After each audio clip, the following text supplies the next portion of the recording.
Welcome to Fresa Technologies YouTube channel. In this video, we are going to see about how to add multiple address for organization in Fresa application. Initially, we have to log into our Fresa application. After your successful login, this is how your dashboard looks. Now, go to the master module. Here, we have to choose organization menu.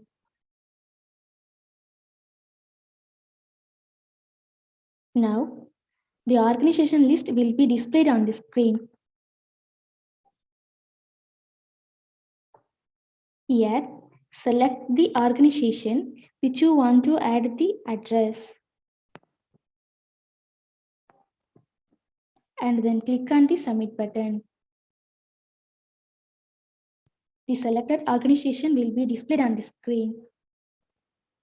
And click on the edit button to add the address.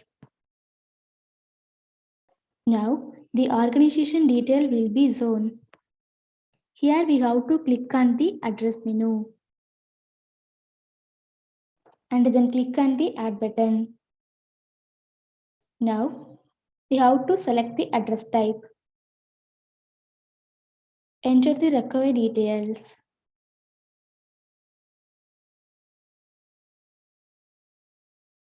And then click on the save button.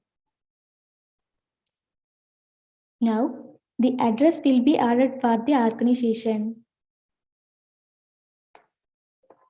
This is how to add multiple address for organization in Fresa application. Thanks for watching.